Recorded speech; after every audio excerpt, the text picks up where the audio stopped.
Hello friends, कैसे हैं आप सब। तृप्ता साइकिल का आप सबको प्यार भरा नमस्कार। दोस्तों, हर साल की तरह इस साल भी जगन्नाथ रथ यात्रा 20 जून मंगलवार से शुरू हो गई है। रथ यात्रा में अलग अलग 3 रथों पर सवार भगवान जगन्नाथ, बलराम और सुभद्रा को पुरी की सड़कों से गुंडीचा मंदिर तक भक्तों द्वारा खींचा जा रहा है। भगवान जगन्नाथ हिंदू देवता भगवान विष्णु के अवतार रूप हैं।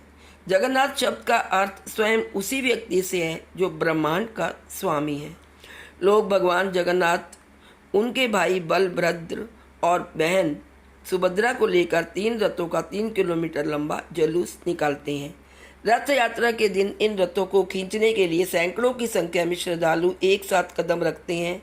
यह प्रसिद्ध जगन्नाथ रथ यात्रा 1960 के दशक के अंत से भारत के विभिन्न शहरों में मनाई जाती है।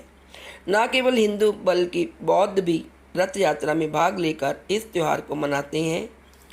आइए जानते हैं रथ यात्रा 2023 से जुड़ी महत्वपूर्ण बातें। जगन्नाथ रथ यात्रा हर साल आषाढ़ माह के शुक्ल पक्ष की द्वितीया तिथि को निकाली जाती है। द्वितीया तिथि प्रारंभ हुई थी 19 जून को सुबह 11:25 पर और द्वितीया तिथि का समापन है 20 जून को दोपहर 1:07 पर। उदया तिथि के अनुसार रथ यात्रा 20 जून को निकाली गई थी। आइए जानते हैं जगन्नाथ रथ यात्रा का समापन कब होगा। हिंदू धर्म में जगन्नाथ रथ यात्रा का विशेष महत्व है। आषाढ़ शुक्ल पक्ष की द्वितीया तिथि को जगन्नाथ रथ यात्रा निकाली जाती है। धार्मिक मान्यताओं के अनुसार रथ यात्रा निकालकर भगवान जगन्नाथ को प्रसिद्ध गुंडीचा माता के मंदिर में पहुंचाया जाता है, जहां भगवान 7 दिनों तक विश्राम करते हैं। इसके बाद भगवान जगन्नाथ की वापसी की यात्रा शुरू होती है। भगवान जगन्नाथ की रथ यात्रा पूरे भारत में एक त्यौहार की तरह मनाई जाती है। इस वर्ष 1 जुलाई शनिवार को नीलाद्री विजय रस्म के साथ जगन्नाथ रथ यात्रा का समापन हो जाएगा। नीलाद्री विजय रस्म में भगवान जगन्नाथ, बलभद्र और सुभद्रा जी को श्री मंदिर के गर्भगृह में सिंहासन पर विराजमान कराया जाता है। दोस्तों, अब जानते हैं जगन्नाथ रथ यात्रा का इतिहास क्या है।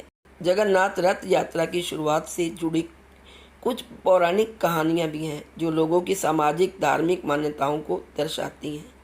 एक कहानी के अनुसार कृष्ण के मामा कंस कृष्ण और उनके बड़े भाई बलराम को मारना चाहते थे।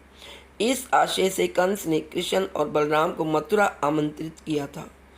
उसने अक्रूर को अपने रथ के साथ गोकुल भेजा। पूछने पर भगवान कृष्ण बलराम के साथ रथ पर बैठ गए और मथुरा के लिए रवाना हो गए।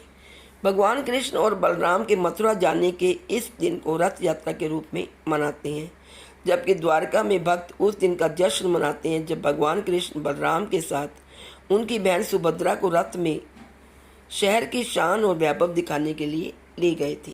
आइए जानते हैं जगन्नाथ रथ यात्रा का महत्व। जगन्नाथ शब्द 2 शब्दों से बना है। जग से बना है जिसका अर्थ है ब्रह्मांड और नाथ का अर्थ है भगवान, जो ब्रह्मांड के भगवान है, यानी कि भगवान विष्णु। रथ यात्रा हर साल भक्तों द्वारा निकाली जाती है। अलग अलग 3 रथों पर सवार भगवान जगन्नाथ, बलराम और सुभद्रा को पुरी की सड़कों से गुंडीचा मंदिर तक भक्तों द्वारा खींचा जाता है। ऐसी मान्यता है कि जुलूस के दौरान अपने भगवान के रथों को खींचना भगवान की शुद्धि भक्ति में संलग्न होने का एक तरीका है और यह उन पापों को भी नष्ट कर देता है जो जाने अनजाने में किए गए थे।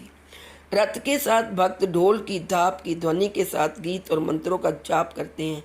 जगन्नाथ रथ यात्रा, गुंडीचा यात्रा, रथ महोत्सव, दशावतार और नवदीना यात्रा के रूप में भी प्रसिद्ध है।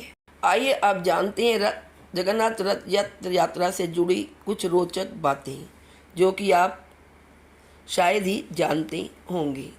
उड़ीसा का जगन्नाथ मंदिर 4 पावन धामों में से एक है। यहाँ पर श्री हरि विष्णु के 8वें अवतार श्री कृष्ण के साथ उनके बड़े भाई बलभद्र और बहन सुभद्रा की पूजा होती है। जगन्नाथ मंदिर में तीनों की मूर्तियाँ विराजमान हैं। जगन्नाथ रथ यात्रा से जुड़ी कई रोचक बातें हैं जो मैं आपको इस वीडियो में बताने जा रही हूँ। सबसे जो महत्वपूर्ण बात है वो है कि यहाँ पर राजाओं के वंशज करते हैं सफाई। कहा जाता है कि जब से जगन्नाथ रथ यात्रा की शुरुआत हुई है तब से ही राजाओं के वंशज पारंपरिक रूप से सोने के हत्थे वाली झाड़ू से जगन्नाथ जी के रथ के सामने झाड़ू लगाते हैं और इसके बाद मंत्रोच्चार एवं जय घोष के साथ इस पवित्र रथ यात्रा की शुरुआत होती है। दूसरा जो मेन रोचक पॉइंट है वो है बारिश। जगन्नाथ जी की यात्रा का यह उत्सव आषाढ़ शुक्ल पक्ष के दूसरे दिन शुरू होता है। कहा जाता है कि भगवान जगन्नाथ जी की रथ यात्रा के दिन बारिश जरूर होती है। आज तक कभी भी ऐसा नहीं हुआ कि इस दिन बारिश ना हुई हो, यानी कि वरुण देवता भी रथ यात्रा पर प्रसन्न होते हैं। नंबर 3 है दोस्तों, नारियल की लकड़ी का रथ।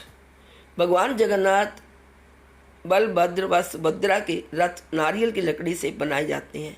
ऐसा इसलिए किया जाता है क्योंकि ये लकड़ी हल्की होती है और इन्हें आसानी से खींचा जा सकता है। भगवान जगन्नाथ के रथ का रंग लाल और पीला होता है। इसके अलावा यह रथ बाकी रथों की तुलना में भी आकार में बड़ा होता है। उनकी यात्रा बलभद्र और सुभद्रा के रथ के पीछे होती है।